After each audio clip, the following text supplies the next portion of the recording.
TP driving. Someone, excuse me, requested to make a cholesterol video. It's very, very challenging. I'll try to make it really quick.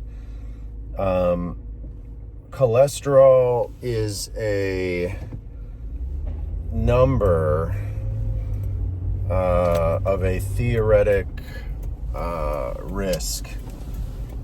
It's not an actual risk. So, because of the fact that it's theoretic, means you have to do a little bit more investigation.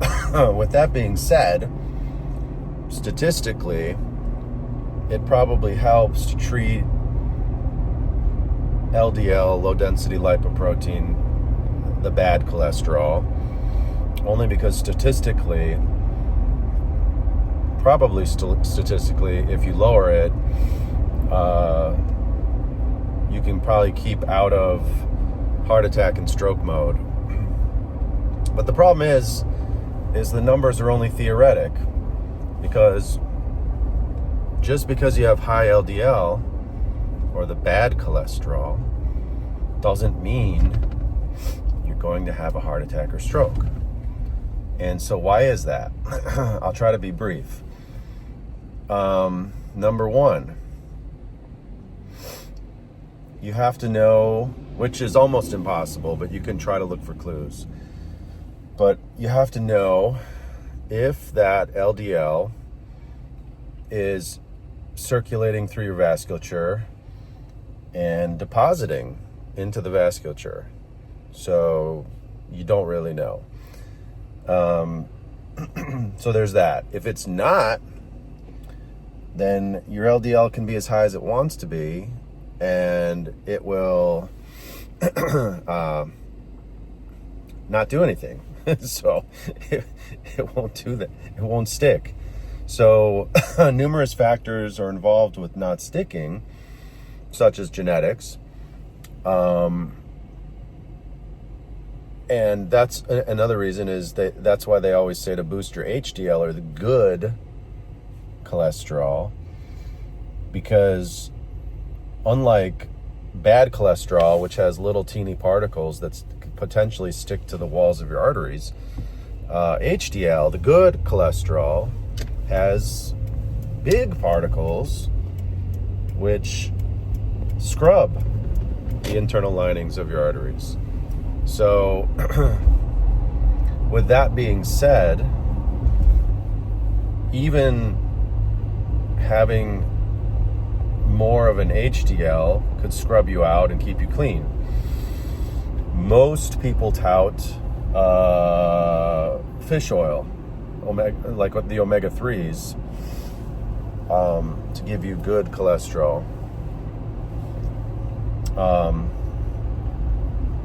To scrub out everything. What else? Okay, so then if your LDL is high, a lot of times, I don't necessarily know if dietary measures would help. You could always, it depends on the scale of things. If your diet is utterly bad, then perhaps cleaning it up could help. If your diet isn't so bad, then a lot of times it's not going to help too much. The problem with the bad cholesterol is that it could potentially stick and oxidize or undergo calcification, which is a whole nother problem.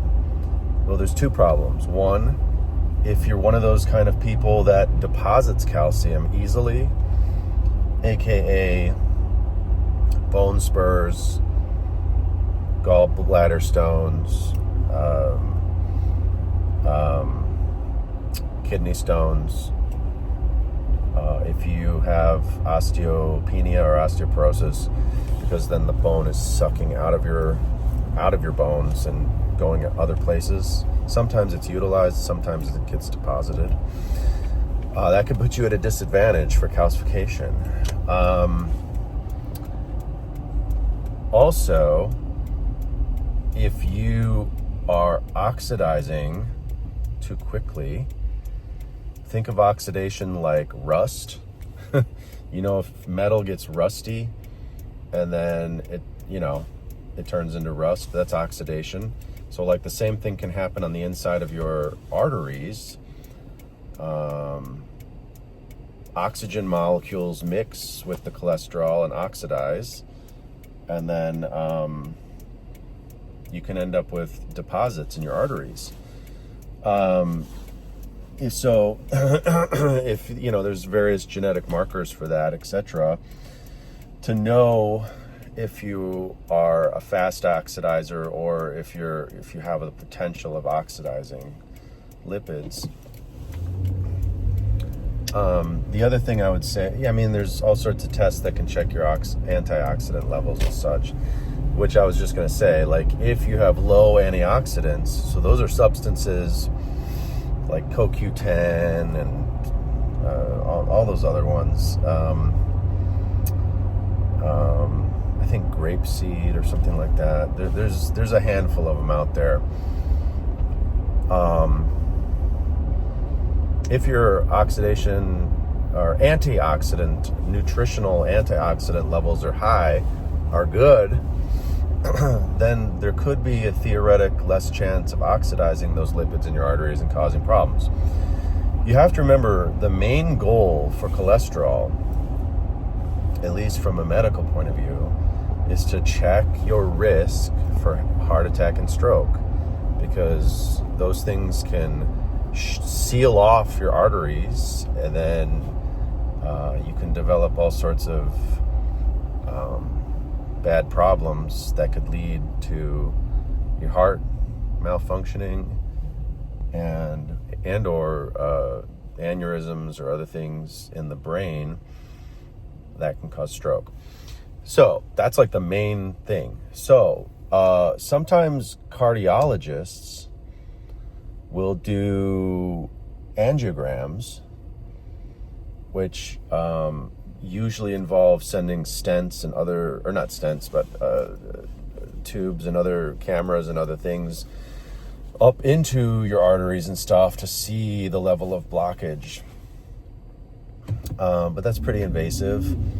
Sometimes it's warranted, but sometimes it's pretty invasive. Personally, I think a simple, easier test would be twofold, which involves imaging, which is ultrasound of the neck arteries and abdominal artery, and CT picture of your heart. It's called a calcium score test, to see how much blockage is there, etc. It grades it. I think it goes from 0 to 400 on how bad it is. So the point is if you come back and pass those tests with flying colors, there's super duper low probability that you're oxidizing or calcifying the cholesterol you have. And it would be reasonable to say that your risk for heart attack and stroke are very low. So usually before initiating some kind of lipid lowering therapy, I frequently recommend those kind of things to see what's going on. The angiogram will give you some details too, but it's a lot more invasive. Could be pricier too. I'd like to see that. So that might be one of the deciding factors on that. So anyway, I just want to make a little video. I guess it's about 10 minutes, so I apologize on that and the thought process behind it, because a lot of people ask me about it, and it's not as simple. And we're on this trend of like trying to be smart, trying to be natural, trying to be efficient, and so there's no sense in utilizing therapies that can cause potential side effects and other damaging effects, theoretically, if it's not needed. And so that's just one way of checking to see those things and seeing like where you stand with the whole subject matter. So anyway, there's that. Feel free to post any comments, ask any questions in the comments section. If you know anyone who could benefit from this video, feel free to share it with them. And and by the way, what I'm saying is kind of unconventional, to be honest with you. The regular medical method is just to throw you on Lipitor. So there's not a lot of conventional thought process that goes into that. And matter of fact, a lot of times conventional practitioners will just treat your total cholesterol. And your total cholesterol includes your good cholesterol. So for me, that's a meaningless number, like very meaningless, because that can be influenced by so many different factors. It poses no meaning to me. Getting a particle size test, assessing the variety of particles that make up the LDL or the bad cholesterol, makes way more sense to see how involved that is and quantifies the degree of severity with your LDL particles, and we can measure, map out, and also track your progress by doing so. So there's a lot of different options. There's a lot of different ways of looking at it. I'm just looking at it from more of a functional medicine standpoint. And so, to each their own. Sometimes people just want a pill to make it go away. That's fine. So to each their own. And so anyway, share this video if you think someone would like it. Like the video if you liked it. Subscribe to the channel if you want to hear more content like this.